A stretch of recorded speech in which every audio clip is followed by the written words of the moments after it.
Assalamu alaikum, everyone. It's good to see you all, alhamdulillah, as we wind down almost to the month of Ramadan, alhamdulillah. Just a little bit over a week left. And we'll start, inshallah. Bismillah ar-Rahman ar-Rahim. Alhamdulillahi Rabbil Alameen. Wa sallallahu ala Sayyidina Muhammad wa ala alihi wa sahbihi wa sallam.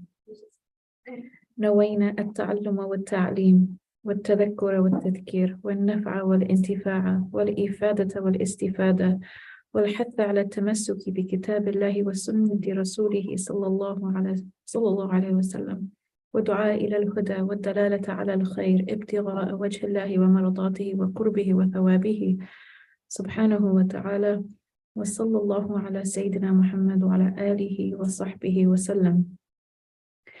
In the name of God, the most compassionate, the most merciful, all praise is due to God, Lord of the worlds, and peace and blessings be upon our Master Muhammad and his noble family, companions, and followers. We intend to learn and to teach, to remind and be reminded, to benefit and be benefited, to improve and be improved, and to encourage holding fast to the book of God and the way of his messenger, and to call unto guidance and to direct towards good, hoping for the countenance of God and his pleasure and his proximity and his reward. And peace and blessings be upon our Master Muhammad and his noble family, companions, and followers. So it's really nice to be with you all. Clearly, this is a class that the ladies like. And I applaud the gentlemen who make it here, Now you understand what sisters sometimes feel like when we go to a room that's full of brothers, all full of brothers, but a little bit of that. Thank you. But no, I feel blessed by your presence, by all of your presence. We always start by talking about the assignment from the previous week. And if anyone remembers that assignment, inshallah. And also, just for those who are new, we have a WhatsApp group for this class as well. And if you would like to be added to the WhatsApp group for this class, sometimes we send out links or further reading or just information. You can talk to Sylvia, inshallah, in the front. But yeah, what was the assignment last week? Everyone's staring at you. To look at equality within us from the unseen can be a positive thing that we're striving for, or a negative thing to eradicate, and then work on this unseen spiritual quality, and also try to cultivate love for others and don't hold grudges and forgive. So the major aspect of last week's assignment was to work on something that is unseen within ourselves. It's an unseen positive attribute, spiritual attribute of the heart, or it could be just the removing a negative attribute. But that was the assignment, to try to do it. And if anyone has reflections from this assignment, you can actually talk about it without talking about what it was, because the whole idea is it's unseen, so it's unspoken. But you can sort of talk about it, share, inshallah, if anyone has anything to share. It was beautiful because it kept me very busy with myself. Interesting. Yeah.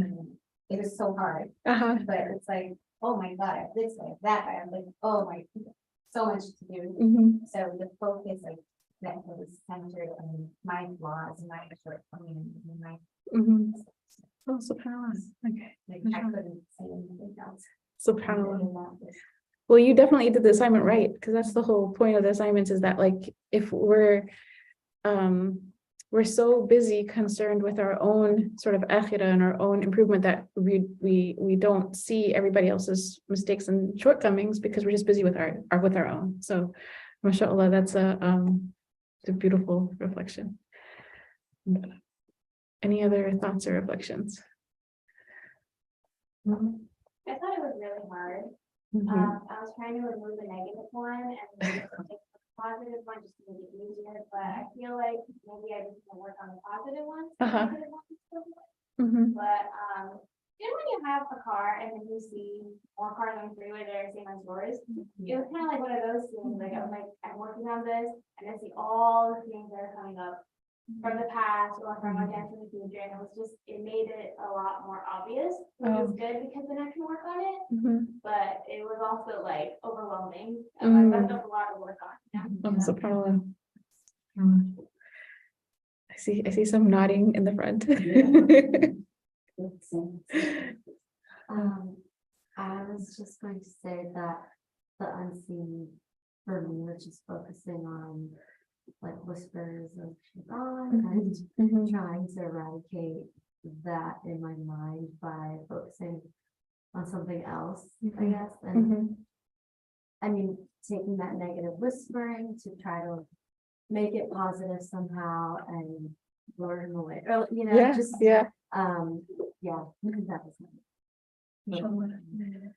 That's and it sounds like you guys all chose, you guys went in on this assignment and like you chose hard things, so just want to applaud you. I did something much easier than you guys did for myself, so I'm so impressed.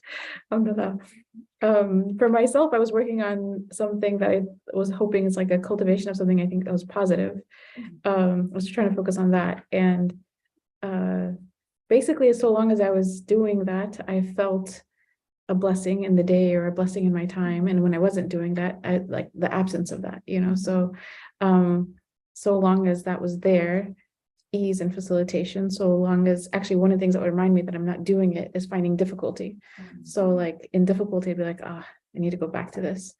So that was just one thing I noticed for myself, is that the sense of things are easier in general. But yeah, you guys, mashallah, tabarakallah, you guys did harder assignments than I did. So I noticed for myself that I sort of stopped myself and asked myself the question in scenarios of, is this a situation? Is it me? Is it somebody else? Like what's contributing to the situation? And tried this week to ask myself that question at different phases of just like the day or different circumstances and scenarios. And it just made me realize how my emotions can really impact my perception and perception of the situation. And so it could be having the thought and like trying to do the right thing in the moment, or have a good impression of somebody else or a situation, and then like an hour later realizing, okay, my perspective has completely shifted right now, and maybe this was in me. So for me, it's just been sitting with time, like giving things time and reassessing things. At different emotional states. Inshallah. That's a hard one. I think that's inshallah. Yeah, but it's really significant in the sense of just in terms of cultivating that self-awareness and knowing that like, okay, right now I'm feeling hungry, tired, a bunch of, you know what I mean? And I see things in this way. And like the same set of circumstances, maybe like an hour later, will be like very different. But yeah, subhanAllah, that's it's not an easy one. Any other thoughts or reflections, maybe any from the brothers? Yes. I was at a colloquy actually like a week ago. I don't really know what the project's about. And she was talking about herself, right? She was like, from a psychologist's point of view, you can control how your thoughts are. You can control how you take things. You can control how you consume a certain environment or a situation, but you can't control other people. You can't expect other people to treat you in a certain way. But you can take that way that they're treating you and change it towards how you take it in a positive. You can only make yourself happy. You can't control other people around you. So it's just make you feel in a certain way. Someone ever wronged you, it's at the end of the day yourself. Yes. Mashallah. There's a funny story after the recording's like off, then I'll share it with you guys. Not right now, or on YouTube. So any other, this is just reminding me of what you just said, so just remind me at the end. Any other thoughts or reflections on this particular assignment? It's going to be related. Keep maybe if you have things in mind regarding this, keep it in mind, because it may be related to this week's assignment, inshallah, as well. This week's assignment is going to be different, but it will be, there's going to be a connection, inshallah. So the next thing that we are going to do is look at the allegorical commentary of the verses that we already covered the tafsir of from last week.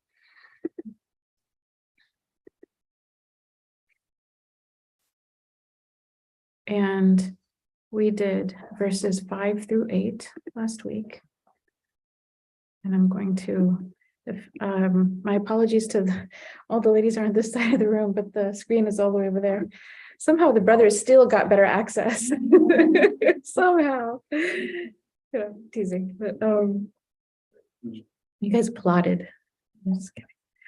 So for those who, I'll read it out loud. And for those who are here for the first time, what we normally do is after we start the session with our week, like reviewing the assignment from the previous week, and then also looking at the allegorical commentary, which is not the same as tafsir. Allegorical commentary is like sort of symbolic meanings that we take from the verses. Usually they apply specifically to Muslims. Tafsir can be about, every category of people that the verses are about. But then allegorical commentary is what are those like intrinsic lessons in these verses that then we can reflect back upon ourselves spiritually. And this commentary is given to us from Imam Ibn Ajiba. And so for the verses 5 through 8 that we covered last week, we're just going to read the translation of what he said. Bismillah ar-Rahman ar-Rahim. The parable of those who were made to bear the Torah, then did not bear it, is that of a donkey bearing books. How evil is the likeness of the people who denied God's signs, and God guides not wrongdoing people. Say, O you who are Jews, if you claim that you are friends unto God apart from other people, then long for death if you are truthful. But they will never long for it due to that which their hands have sent forth, and God knows the wrongdoers. Say, truly the death from which you flee will surely meet you. Then you shall be returned to the knower of the unseen and the seen, and he will inform you of that which you used to do. Imam Ibn Ajiba mentions that the example of the one who recites the Qur'an and does not contemplate its meanings, or studies the religion that, to gain beautiful or beneficial knowledge, but then does not act by it, is also like this donkey. Right? The donkey's carrying scripture, doesn't know the value of what it has. Because offering a reminder of death to the self, or to our actions, or to our states, is a correct mizan, or a correct measurement of where we are. Because we should be affected. Our actions should be affected, our state should be affected, ourselves should be affected. So in this case, what he's saying is the reminder of death should be something that has an impact on someone who does care about God, and who does deem themselves as someone who wants to draw closer to God. And he says there should be an impact. It shouldn't be like what's mentioned here in the verses, that they flee the concept of death and of meeting God. So one thing that he, in terms of, he says ourselves should be affected. So the nafs, he says our amal should be affected, our actions. And then he says our hal should be affected, our spiritual state. And so there's this interesting thing that I observed when I was younger growing up, which was, because I went to public school. They didn't have Islamic schools until like after I was already in, like those grades were coming out before, not for my grade. So in the public school, one thing I noticed was you're not allowed to be serious as a young person. You're really not allowed to, like, you can be serious in the classroom to get your grades, but outside of that, you're kind of supposed to be like a jokester, always sarcastic, always kind of like playing around and messing around. And seriousness was just something you're not really allowed to be. Otherwise, it's weird. And there's scenarios where I'd find like people in my class, they wouldn't know how to respond to something that's shown, for example, by the teacher that's more serious. And then later on, I'm working. So I went to college, and then in college, everyone's serious, which is really interesting. It's a major flip. Everyone's a social justice warrior, and we're all serious. Everything is way too serious. It's serious, but it's too serious. But then afterwards, you go back into the working world. And in the working world, you're not allowed to talk about religion at work. That's off limits. You're not allowed to talk about anything potentially divisive. And you really shouldn't talk about anything that has any kind of like gravity to it or meaning either. And I was in HR. So like, I remember thinking when I was at work, like, wow, this is like really light. Like everyone just has like really light coffee, the 15-minute coffee conversation that's like super light. And the other thing is that nobody knows how to have the conversation. So because it's so off limits, no one knows how to like bring something up. And so looking at it from all the way from when we were in middle school and high school, no one knew how to talk about like horrifying world events. Whether it was, I'm going to date myself now, but whether it was like the Oklahoma City bombing that took place, right? And that's a major crime that happened in this country. It wasn't talked about in my school. Like people didn't talk about it. And no one knew how to talk about it outside of bigotry, right? There was like a lot of accusation against Muslims initially until they found out it was someone white. Do you guys know what I'm talking about? The Oklahoma City bombing? Okay, some of you guys know what I'm talking about. Okay, it was a long time ago. The other thing is later on, it was the tsunami that happened, and there's images of people just getting washed away. I mean, you're met with an uncomfortable reality of sudden death. And I remember that I was at work and it was during lunchtime, and someone had sent me a video. And another lady that was working at my workplace came and she was talking to me, and she didn't see that at that time there was like the video was playing on my computer screen. So she watches it and she just goes, "Oh my God." And then she stops, she looks out the window, it compartmentalizes or whatever, puts it somewhere else. And then she goes back and starts joking around with her colleagues. Like, I don't want to deal with this. I don't want to deal with something like this that has this much gravity to it. And even in terms of bringing young people to places where you're trying to like teach them things that are more serious, like to a graveyard, visiting a graveyard. How many of you think that taking a bunch of middle school students, they even know how to behave in a graveyard? Probably not, right? Maybe they might surprise you.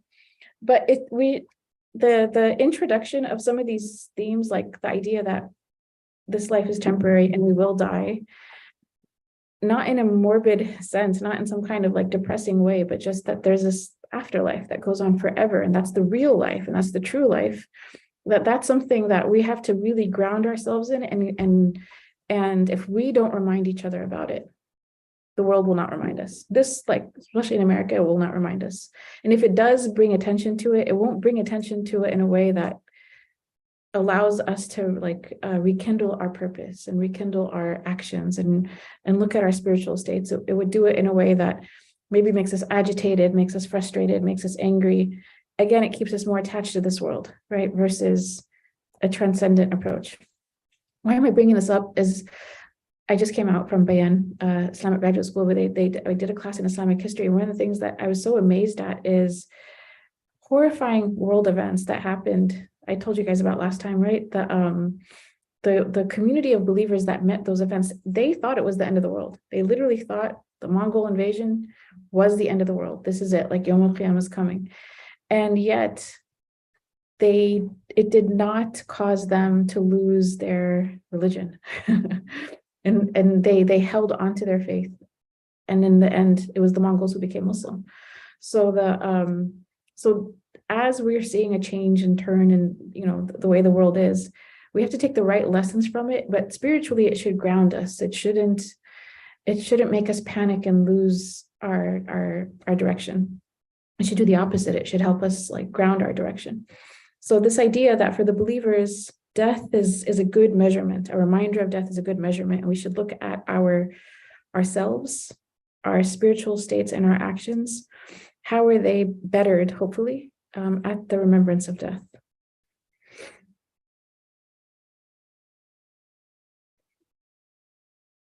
The Prophet Muhammad ﷺ used to visit the graveyard every Jumu'ah. Every Friday, he'd visit people in the graveyard. And we know that when you visit those who are in the graveyard, you're visiting them, you're not visiting their graves. So these are real visitations. And then Imam Ibn Ajiba, he says, if someone remembers death and they want to live longer, and their intention for wanting to live longer is not so that they can extend the enjoyment of this life, but because they want to strive for a higher place with God in paradise, or because they want to get to know him more in this life still, like they want to pursue his remembrance and pursue knowing him, then this is actually praiseworthy and not blameworthy. And we know from the Prophet Muhammad ﷺ that generally speaking, we as Muslims should not long for death. And then he says, except if we have a fear of a fitna to our religion. Like if someone's afraid that something is happening in the world where they're really afraid that like this test is more than I can bear in my religion, that I could potentially leave the religion or harm my religion. And in that case, they're saying and we were taught that the Prophet Muhammad taught us the prayer that if someone comes to a situation like that, they should say, oh Allah, give me life so long as life is good for me, and grant me death so long as death is good for me. But we shouldn't just pray to die. So interestingly, there's two stories. One of them is Sufyan al-Thawri was once asked, why do you long for death while we have been discouraged from doing so? And he said, if my Lord asks me this question, I will say, because of my trust in you and my fear of the people. Meaning he's afraid that people are going to take him away from God. Ibn Abbas once asked Umar radiallahu anhu, why do you make so much dua for death? Apparently Umar did this. What made you get bored of life? And so Umar radiallahu anhu, he's, in a little bit, you can tell from his response, he's a little bit incensed by the question.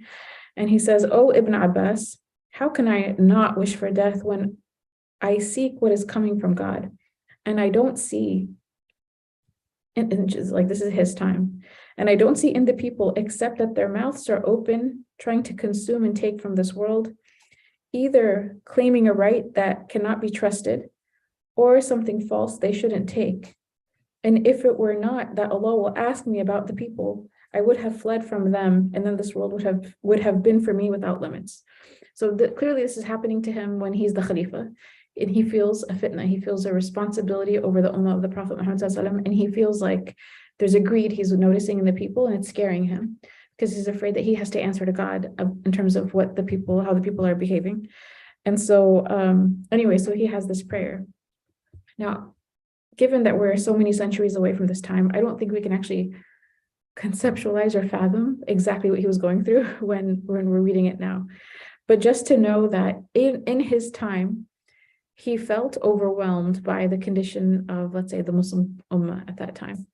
And he did actually make dua for death, apparently.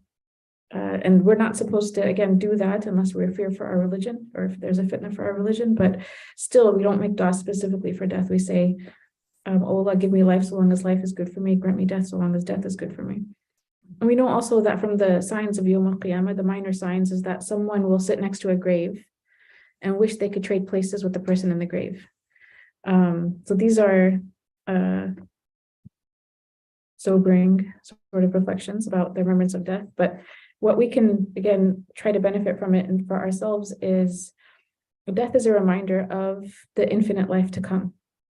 And the best thing we can do, inshallah, when we think about that is how to get the most out of our life. Like they say, unless you know how to die, you don't know how to really live. So, or make sure that what you're willing to die for is what you actually live for. There's a lot of people who would say things when I was younger. I don't know if anyone would say this.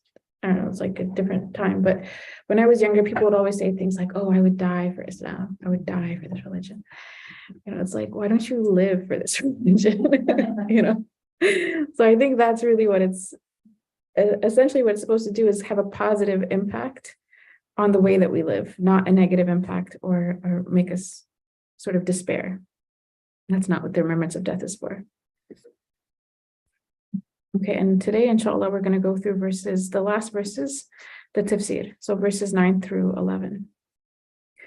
أعوذ بالله من الشيطان الرجيم بسم الله الرحمن الرحيم يا أيها الذين آمنوا إذا نودي للصلاة من يوم الجمعة فاسعوا إلى ذكر الله وذروا البيع ذلكم خير لكم إن كنتم تعلمون فإذا قضيت الصلاة فانتشروا في الأرض وابتغوا من فضل الله واذكروا الله كثيرا لعلكم تفلحون وإذا رأوا تجارة أو لهوا انفضوا إليها وتركوك قائما قل ما عند الله خير من اللهو ومن التجارة والله خير الرازقين O you who believe, when you are called to the congregational prayer, hasten to the remembrance of God and leave off trade. That is better for you if you but knew. And when the prayer is completed, disperse throughout the land and seek the bounty of God, and remember God much, that haply you may prosper.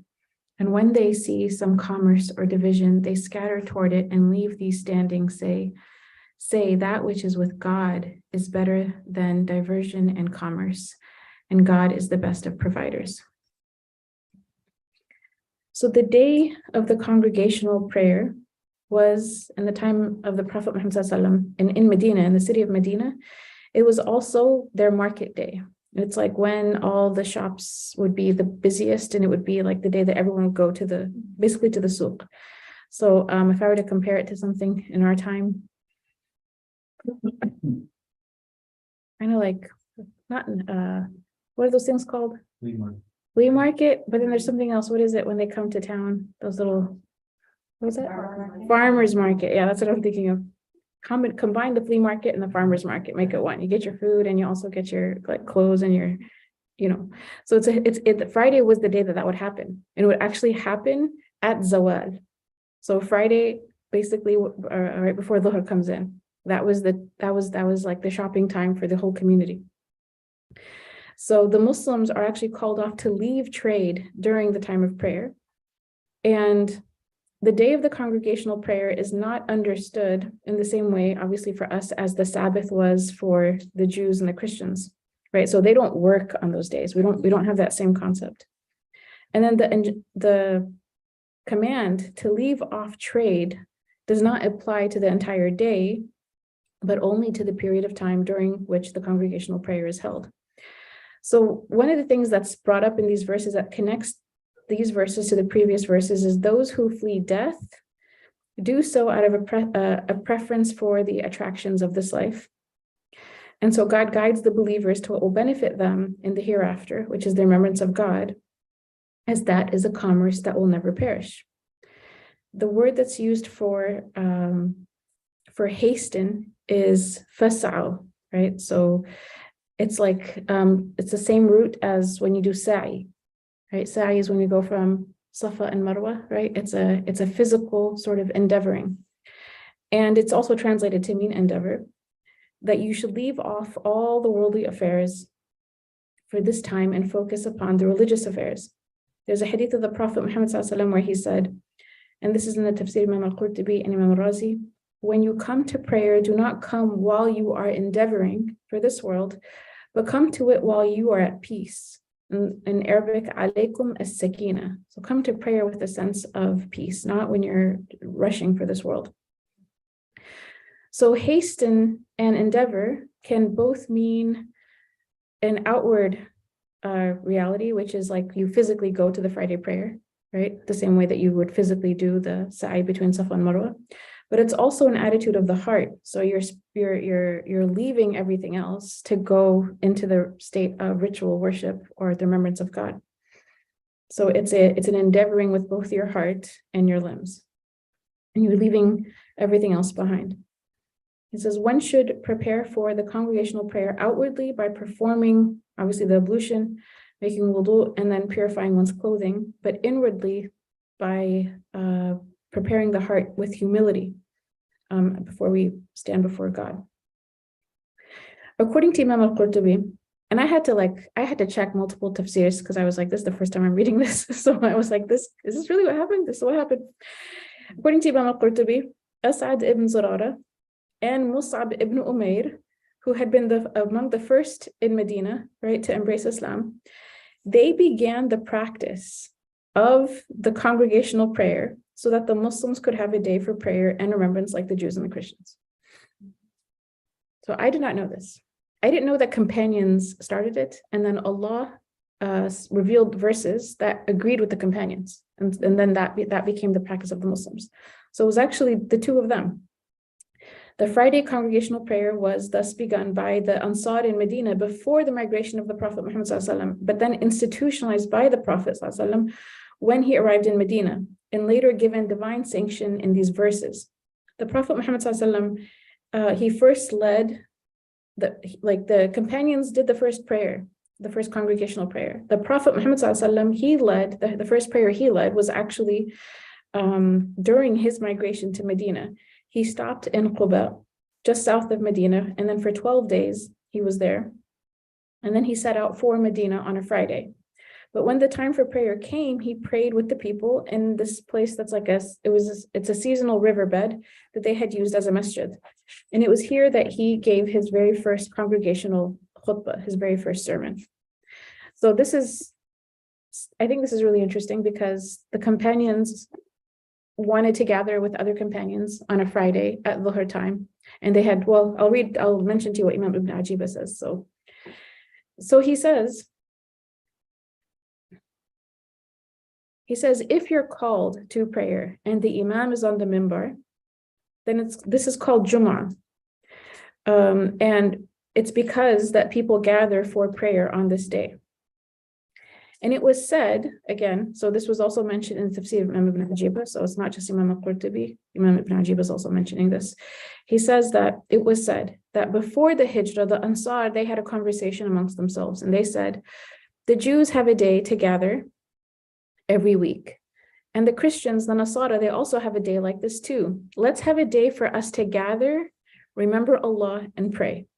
And so they said, okay, let's do this. And the day that day was actually called Al-Uruba. And then it got changed to the name Jumu'ah because of the Jumu'ah prayer. So they said Saturday was for the Jews, Sunday was for the Christians. So they said, the day before Saturday, the day before Sunday, is this day that was called Al-Uruba. And then they said, this is going to be our Jumu'ah. And so they gathered with Sa'ad ibn, he says Sa'ad, I'm gonna have to check this. The Tafsir Imam al-Qurtubi says As'ad, Ibn Ajiba says Sa'ad. So it's one of them, Ibn Zurara. And he prayed with 2 rak'ahs. So and again, we know that you can pray 2 rak'ahs nafil at Dhuhr time anytime, right? In any of the madhahib. Like Dhuhr time is a time that's open for nafil, either before the Dhuhr or afterwards. So he prayed 2 rak'ahs, and then he gathered the companions, they prayed 2 rak'ahs, and then he says they did dhikr with them. It doesn't say how, it says, but we just know that they did some kind of remembrance together. And so they called it the day of Jumu'ah. Then Allah revealed the verse of Jumu'ah after that, approving what they did. And it was the first Jumu'ah of Islam. The Prophet Muhammad's first Jumu'ah, again, was in Quba, and it was on his way in the Hijrah. And he was with Bani Salim ibn Auf, and they had a riverbed that they had transformed into a masjid. And so he gave the khutbah and he prayed his first Jumu'ah there with them. And then the Prophet Muhammad, he since then always emphasized the significance of the day of Jumu'ah. He says, whoever dies on the day of Jumu'ah, Allah has written for them the reward of a martyr, and they are protected from the fitna of the grave. This idea of endeavoring to the remembrance of God, Imam Ibn Ajiba, he says, go to the khutbah and the prayer and leave off all transactions and dealing with people. Selling and buying is mentioned because Friday was a day of the market. People would do this most on Fridays at Zawal.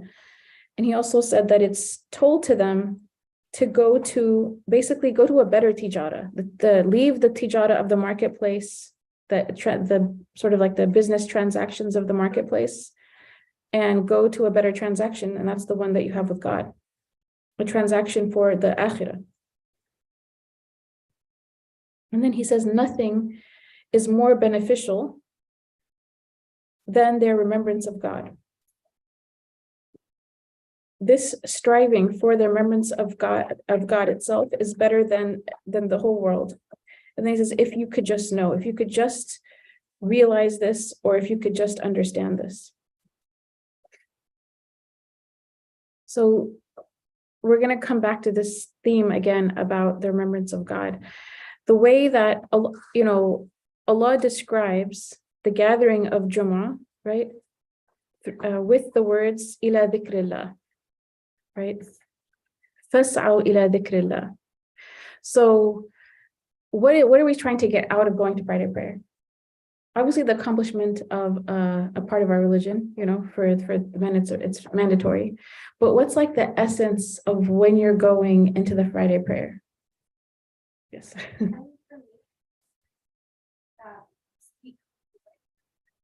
Mhm. Mhm. You get moving, on you from one Friday to the next. Mhm. So I really feel like it's just that weekly reboost. The reboot. Kind of like it's in the middle of the day. Mhm. You just kind of exit out everything and you like kind of remind yourself, okay, oh well, Mhm. my my purpose of the next that goal. And then I don't know, it's very relaxing. Alhamdulillah. Thank you for that, mashallah. What you described is the spiritual experience related to the remembrance of God, right? So like when you're getting that reboost, when you're getting that refueling, when you said you in that moment you think, oh God, right? That's really what the essence of your Friday prayer is to come. But can't you remember God at home? Don't you remember God when you pray in your house? This Friday prayer is like we're meant to remember God together. There's a togetherness of this kind of remembrance that's really, really powerful. And so you could say that Friday prayer is one example of group dhikr because we're all in that. That's actually the essence of it. There's an article online. I highly recommend it. I don't know exactly the website, but you could Google the title. It's called How to Benefit from a Bad Khutbah. And basically it's like you go to the Friday prayer and sometimes the khutbah could be boring or something. The khutbah could be not what you were hoping it was going to be about, but the essence of like why you're going is to remember God. So if you go in with that intention and you can try to like find the nugget that's meant for you that you can benefit from, even if it's not said well, you can still do that. And at the very least, enjoy the blessing of praying with your brothers and sisters in congregation, being in that state of remembrance. So I'm just gonna make this point here, and then we're gonna go to the next verse, and it'll come back.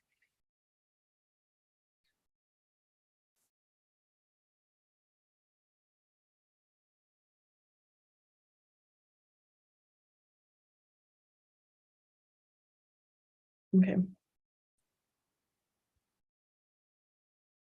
And when the prayer is completed, disperse throughout the land and seek the bounty of God, and remember God much that you happily may prosper. So disperse here, where it says, when the prayer is done, disperse throughout the land and seek the bounty of God. It's technically a command verb, right? Disperse, go, and seek. But the command verb or the command form in Arabic, it doesn't mean necessarily that something is mandatory. It doesn't mean everybody get out right now. That's not what it means. And do this. You must absolutely do this. It is the command when it's mentioned in the Qur'an, commands can mean either an indication of an obligation or the indication of something that's recommended. Not an obligation. If you do it, you get reward. If you don't do it, there's no harm, there's no punishment. Or the command form can be used for something that's just allowed. So that's what this is. This is the command form being used for that which is simply just allowed. Okay, just a second.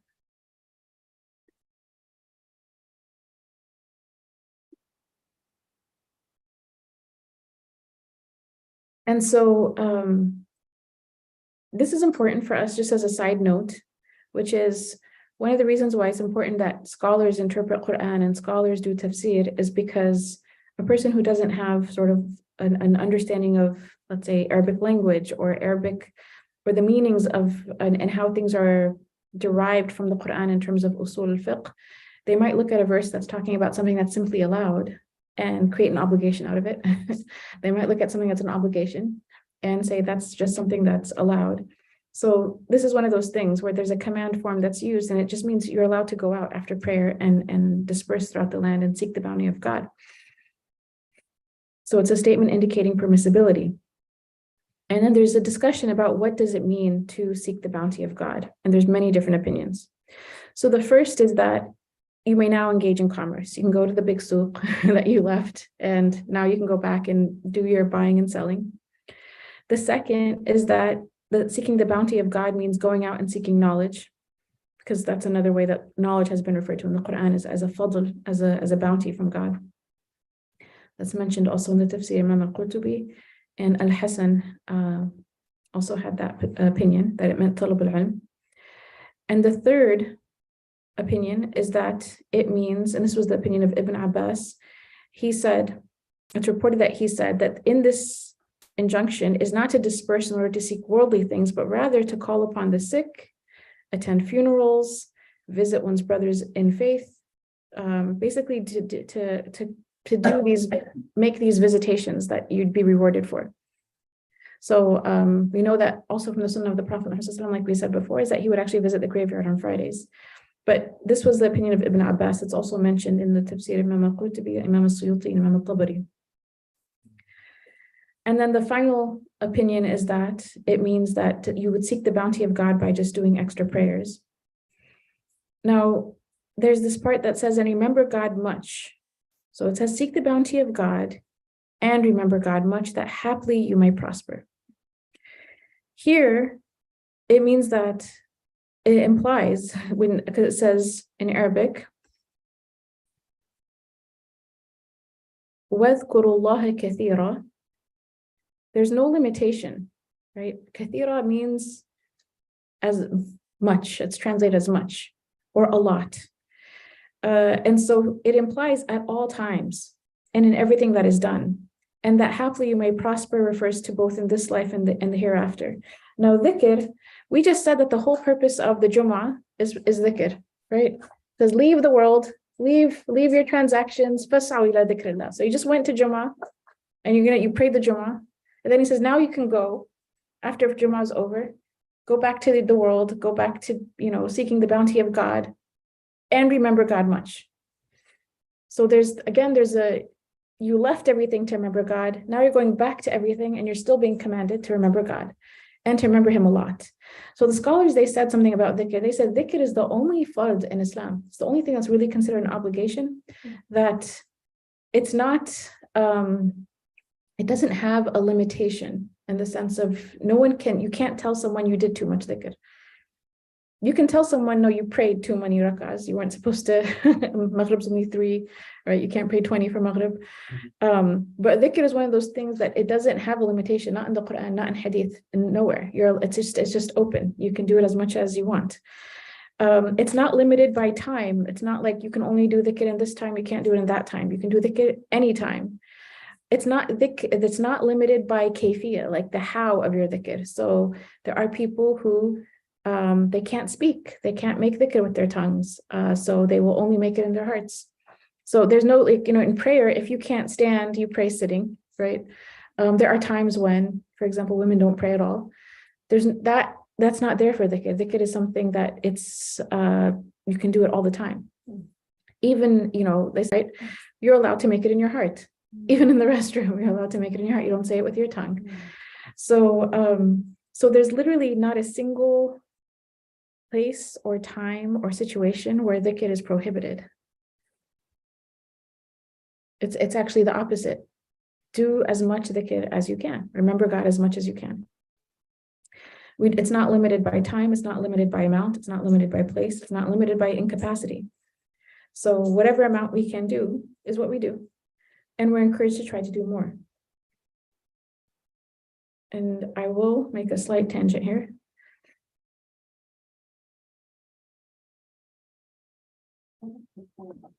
Yes. In this context, are you referring to specific forms of dhikr or even just the general idea of remembering Allah in our day-to-day life? And right now I'm just remembering Allah in our day-to-day life. Just remembering him. But Imam Ibn Ajiba, in another work of his, he talks about dhikr, remembrance, and he says dhikr in its general sense refers to invocation of God with the tongue. Generally speaking, usually people mean to actually say his name in some way. So it is also the proclamation of sanctity. So by calling upon God, we are calling upon the sanctified, the sacred. And whoever is inspired towards invocation is given this proclamation, and whoever abandons it is excluded. He says, for the general believers, dhikr is something that they just do with their tongues. And for the elect, dhikr is something that they do with their hearts. It's their heart and their tongue coming together, or it could also just be with their heart.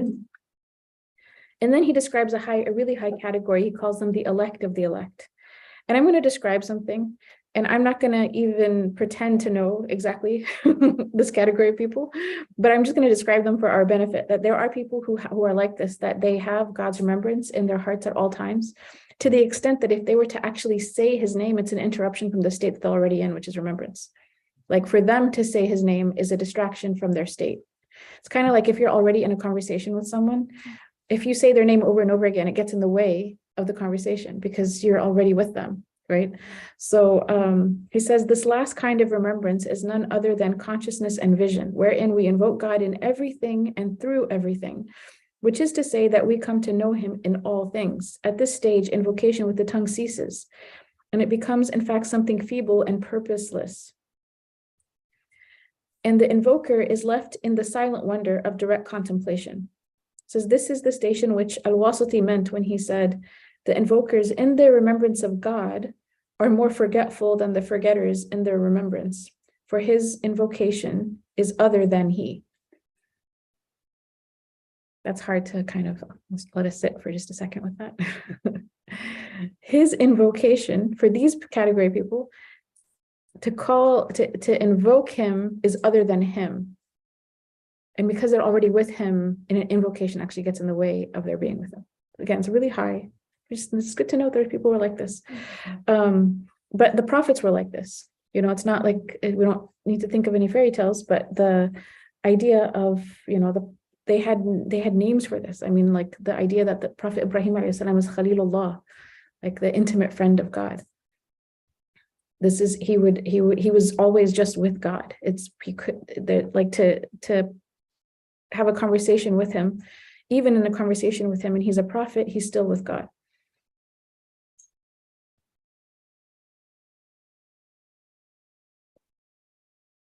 So the assignment for us is actually to try to do as much dhikr as we can.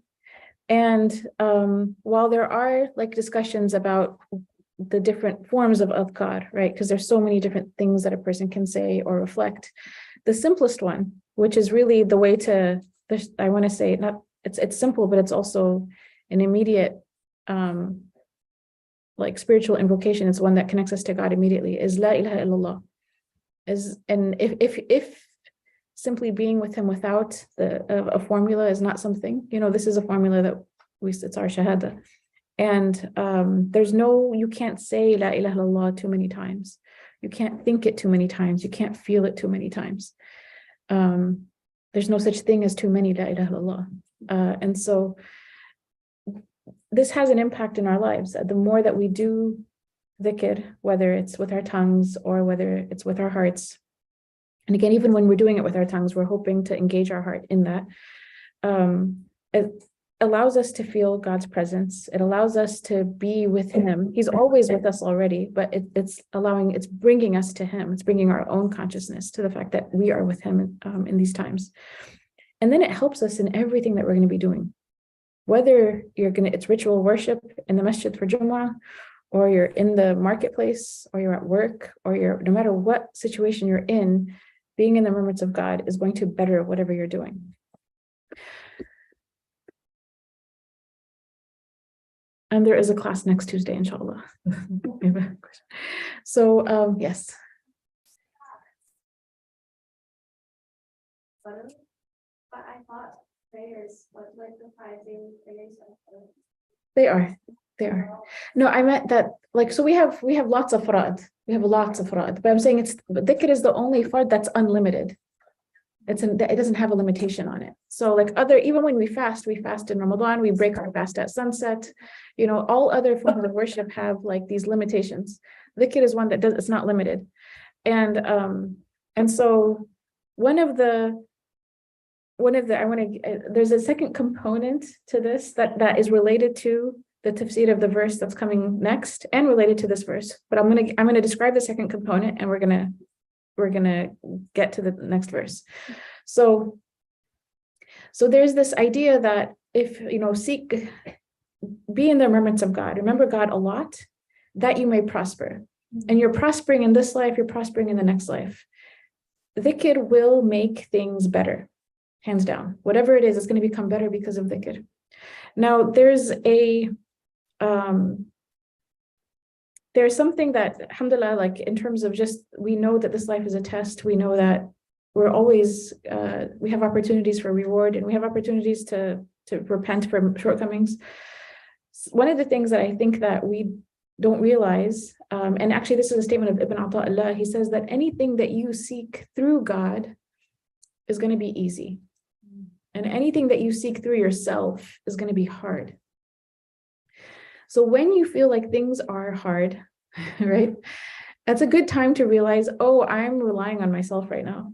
I'm trying to do this with all of my talents, or all of my energy, and all of my capacity, and all of the things I attribute to myself. That's why this is hard. But if I try to do this, and I'm trying to do this through God, meaning I'm asking for his blessing, I'm asking for him to facilitate it. I don't see myself as the doer. I see him as using me to do something that, inshallah, in a good way. Then you notice things will be a lot easier. And essentially that's tawakkul, really, to rely on God instead of relying on yourself. So one of the things that I think that we can sort of use this in a really practical way, in terms of trying to be in a state of dhikr, or try to have as much dhikr as we can, is when we notice things are hard, it's a really good time to stop trying to do it yourself. And it's like, that's a time to remember God. It's a time to be like, I don't want this through myself. There's a prayer, don't leave me to myself for the blinking of an eye, right? I want this through God. And whether or not I get it, it's up, even that is, once you rely on him, there's like a alleviation of the anxiety and the stress, because you're asking for his help, and you're asking for his guidance. You're asking for him to place in your path what's good for you. So if you didn't get it, you're still sometimes very happy about that, because you're like, I was doing this through God. I wasn't doing it through myself. Right. So if I didn't get it, it's okay, because that's what God wanted. And sort of like starting with that in reminder intention is such an alleviation for all of us. But what can help us really to be that way is in terms of seeking whatever we're doing through God and not through ourselves, is remembrance. If you're in remembrance, then it's sort of like it helps you in these situations. And if you're not in remembrance, these situations help you to get back into remembrance. So when this happens, recognize that he's the one who inspired us to turn to him in the first place. So we make things hard because we like to take credit for ourselves. We like to say, this was my idea. I'm the one who found this. I called them up and I said this. They gave me a great deal, whatever it is. So you guys talk about, we're planning banquets and stuff. But like we like to claim the effort, because we see ourselves doing an effort, and then we want to feel good about that, and so we want to attribute that to ourselves. And okay, you just got into a mindset that's going to make your next task all the much harder, and the mindset that you got in is not helping what you're doing, because if you're attributing the khair to yourself, that's wrong. This was facilitated in the end. It was made to happen through God's blessing and his decree. So this is something that I think it's not just like we need it for our mental health, but we need it to be honest. We need it to remain truthful. We need it to remain sincere. We need it to protect ourselves from arrogance. We need it to protect ourselves from despair. So like both sides of the spectrum. And so inshallah, may Allah make our next week easy. Whatever our challenges are, may he facilitate it for all of us, but may we really strive towards remembrance. And again, la ilaha illallah, you don't even have to say it out loud. You can say it in your heart in different situations, and enjoy being with God in those moments. And when they see some commerce or diversion, they scatter toward it and leave you. This is the Prophet Muhammad ﷺ standing. Say that which is with God is better than diversion and commerce, and God is the best of providers. So according to a hadith, the Prophet Muhammad ﷺ was delivering a sermon during the Friday congregational prayer. Okay, so he's in Medina, he's giving the khutbah, And there's a caravan that arrived from Syria. And many people left the masjid in the middle of his sermon to attend to the caravan until only 12 people remained with the Prophet Muhammad ﷺ. And then this verse was revealed right away in this situation. Now, a couple things. Imam Ibn Ajibah, he said that at the time of this particular incident, there was actual, there were people in Medina who were actually hungry. Okay, so not everyone is like in that situation, but there's actually widespread hunger. And then there was also inflation. There's an actual word, I had to look it up. I was like, oh, they had inflation back then. Yes, the prices were high. But this caravan came from Syria, and it was carrying, assumedly for a good price, oil, and which people needed for cooking. And so the reason people had rushed out is because they were afraid that it would run out because of its low cost before they could get to it. So out of fear of not getting the oil, that's why they rushed out. It wasn't like, oh, like toys are coming in. It wasn't like little kids and like Toys R Us, but it was more like, no, we're hungry, and this is like we need what they have, and they have it for a low price, and we're afraid that if we don't rush out right now, then it'll all get bought up and we won't get any. So I just wanted to put that in context. It's not like the companions left because of like random goods. There was a need. Even still, the Prophet Muhammad was in the middle of giving khutbah. So that's a big deal, right? It's a very big deal. And there was actually a narration, as a hadith from the Prophet Muhammad, which is considered sahih, that had everyone left, then Allah would have actually punished them by filling the valley that was next to them with fire. The valley would have been burned, had everyone left. So alhamdulillah, 12 people had remained. Now there's a difference of opinion. Some said 40 people had remained. Those who said 10 said it was the 12. They said it was the 10 promised paradise, as well as Bilal, the companion of the Prophet Muhammad, Bilal ibn Rabah, and also Ibn Mas'ud. So those were the 12. And others said no, 40 had remained, which is a much more like, a number we'd feel more comfortable with because it's the companions, But this is actually where certain madhahib had a difference of opinion about what's the minimum needed for Jumu'ah, is actually from this incident. So Imam Malik, he says the minimum that's needed for Jumu'ah is 12, including the Imam, based on this incident.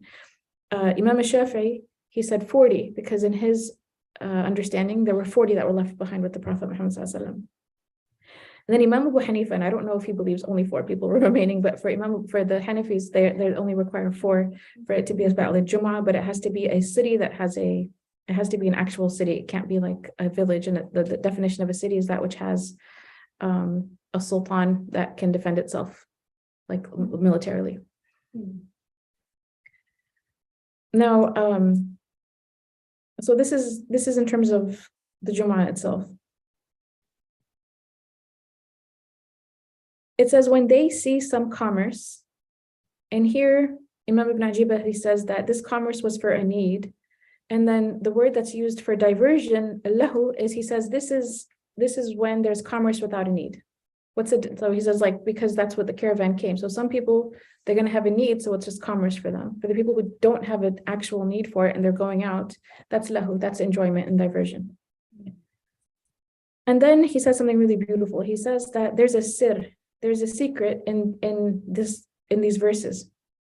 And he said that tijara, as it's referred to in the verse before, right, where it says, disperse throughout and when the prayer is completed, disperse throughout the land and seek the bounty of God.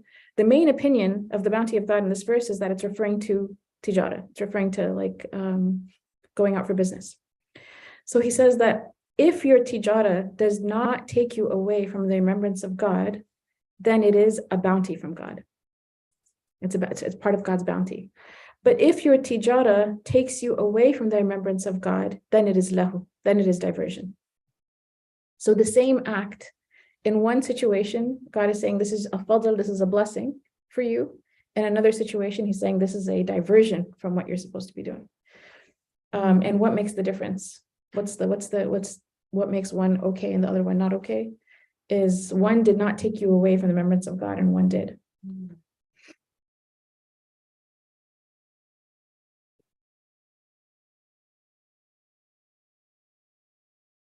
I think this is also really, I think it's a helpful factor because we live in the world of Amazon. We don't have to even leave our house. We don't need to fuss out over to some mall. We can fuss out to our phones, right? And just click a couple buttons and things will show up in a few days. And so,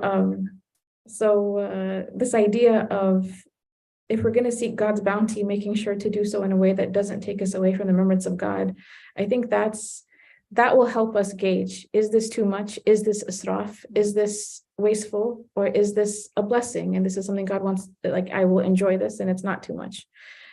Is it taking us away from his remembrance?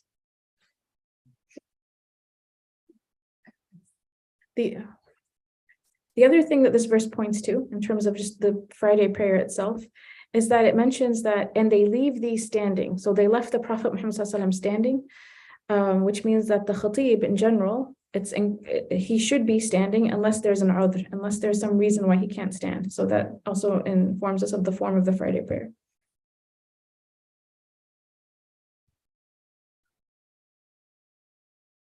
The verse itself affirms for us the precedence of prayer over commerce. And also before this event, the Prophet Muhammad ﷺ used to perform the Friday congregational prayer before delivering the sermon.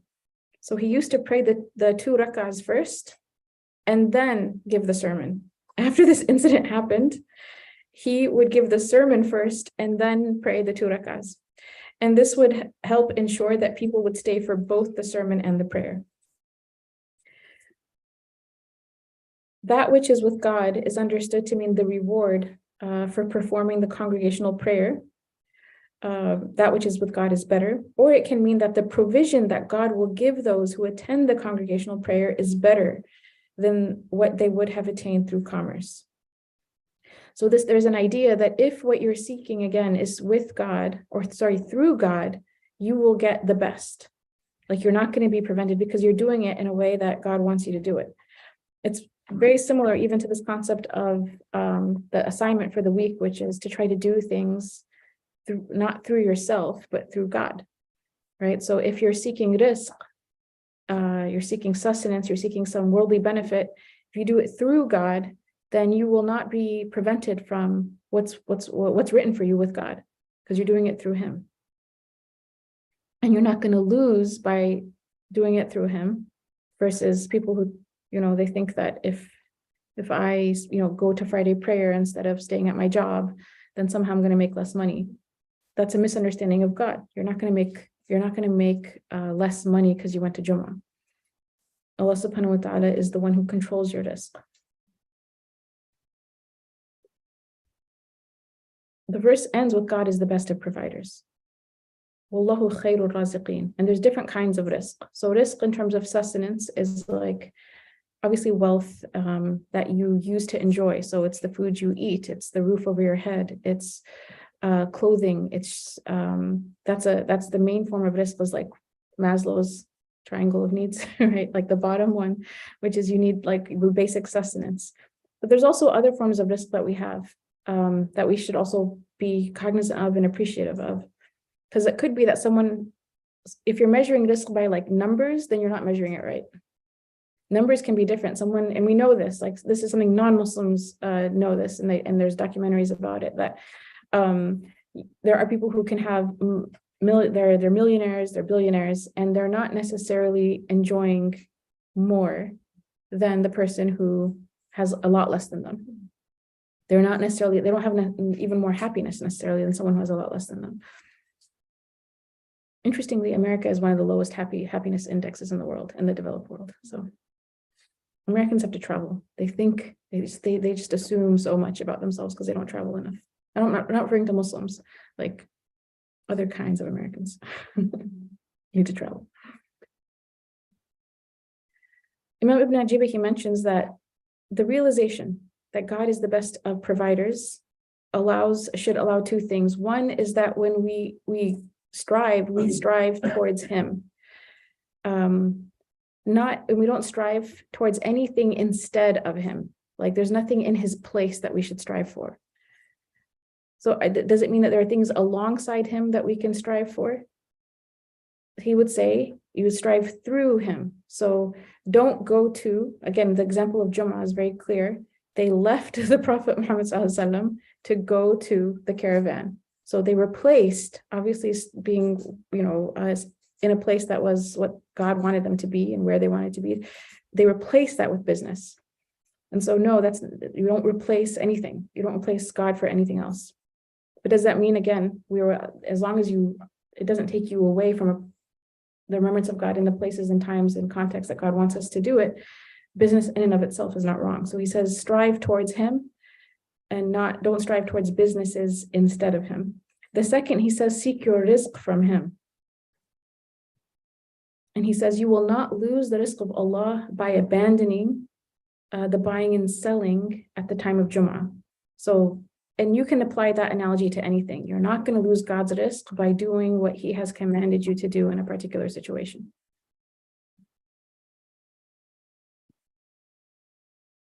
Another form of rizq, by the way, is friendships and good company. As another form of rizq is knowledge. Another form of rizq is support and protection, right? Like a sense of security.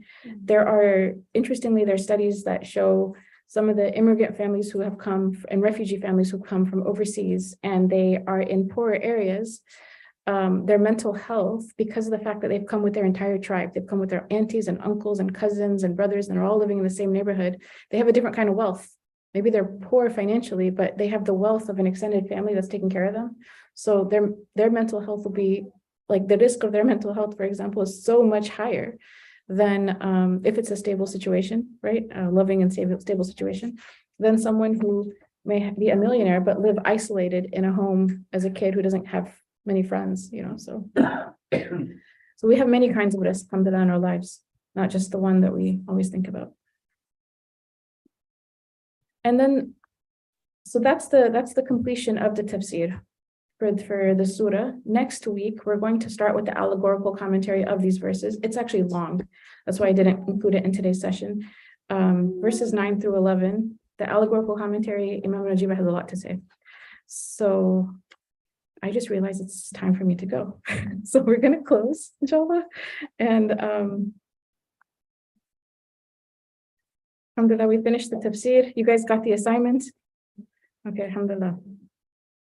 بسم الله الرحمن الرحيم اللهم وفقنا لما تحبه وترضى وجعلنا من عبيدك السعداء وأمتنا على كلمة الهدى علمنا ما ينفعنا ووفقنا للعمل بما علمتنا به واجعل ما نحن فيه خالصا مخلصا لوجهك الكريم آمين يا رب العالمين اللهم اجعل تجمعنا هذا تجمعا مرحوما وتفرقنا بعده تفرقا معصوما لا شقيا منا ولا محروما وصلى الله على سيدنا محمد وعلى آله وصحبه وسلم.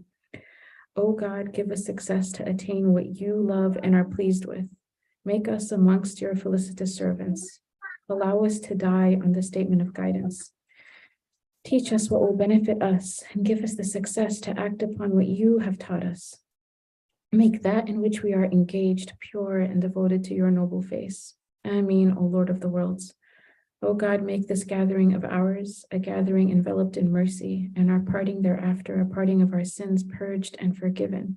Not one of us wretched or deprived, and peace and blessings be upon our Master Muhammad and upon his noble family, companions, and followers. Ameen.